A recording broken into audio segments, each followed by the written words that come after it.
A spiritual healing ceremony in Marrakech. During this lila, the mysterious Gnawa people of Morocco mix African and Islamic traditions.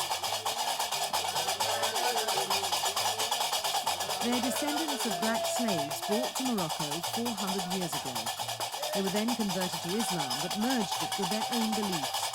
Now the Gnawa are a distinct group within Morocco and within Islam. They still believe the world is full of spirits. Illness is the result of a spirit having entered someone's body. During the night-long ceremony, these spirits are called upon and asked to leave.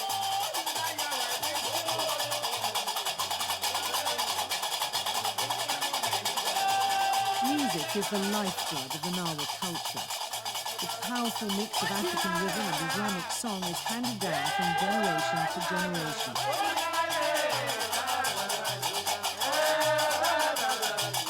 Under the influence of the frenzied music, Fatima falls into a trance. The atmosphere is thick with incense. It looks traumatic, but the effects are healing.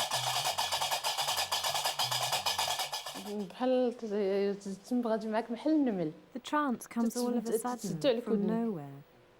All I can say is that when it starts, I begin to have very strange sentiments. After that, I remember nothing. I just know that my eyes are always fixed on the gimbri, the instruments and the master in front. The music is incredibly satisfying, and I feel very good afterwards. There is a strong rapport between me and the music.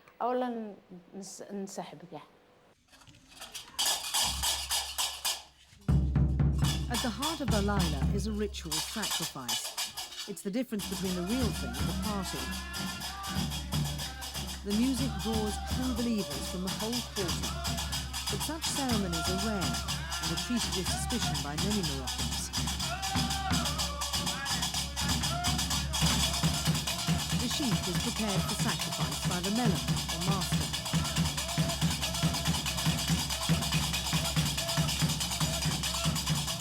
The melon is the spiritual leader. He's using the blood of the sheep to purify the lila. The Gnawa are only a tiny minority, but their influence has permeated all strata of Moroccan society. Some say even Moroccan royalty have used the Gnawa's spiritual healing power. After the ceremony, Iranian film director Hamid Fardjad reflects upon the Gnawa's future.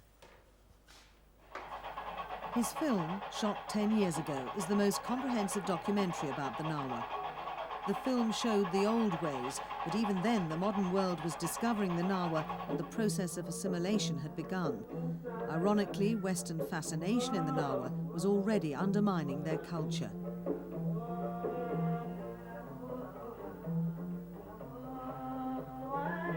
Hamid Fardjad believes true Gnawa culture can only survive another generation at best.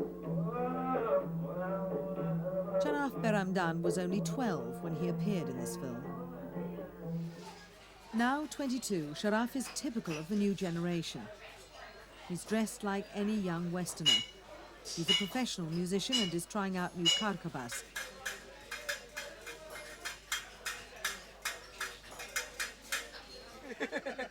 A lot of life in Marrakech has not moved on. Mobile phone in hand, Charaf is off to meet his friends. His daytime is free as he works at night. His best friend, Mohammed, lives just around the block.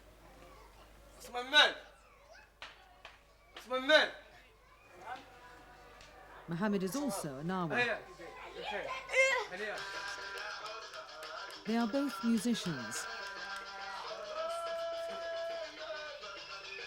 This is a jam session Gnawa style.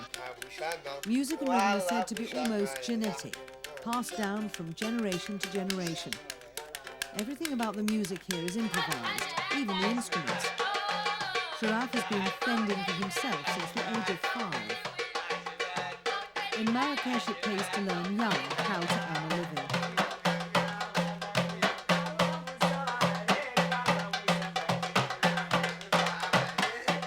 باش نقول لك دابا قناوه ما متحدينش بيناتهم The Gnawa culture is not united, and there's no بيناتهم شي association. جمعيه ولا سميتو We're دابا all القناوي independent كلشي musicians, and دابا we كاع work القناوه اللي outside our كاينين في وسط community, البلاد like in كلشي hotels يخدم or على in راسو restaurants. بحال نقولوا انا معلم عندي فرقه ديال There are تيتي many فرقتي different تمشي music معايا groups, each headed واحد by a اخر master. كمعلم تا هو عنده الدراري We ديالو are not تيخصو all يمشيو doing مع the هذوك same الدراري thing, and we're ما not so خصناش similar. نتجمعوا حنا كاع Apart كنا from being مجموعين part of the ونقولوا حنا Gnawa كاع بحال culture, بحال everyone is غادي doing his نخدموا own كاع thing, سوا earning his ولا own living. لا تيضرب على راسو.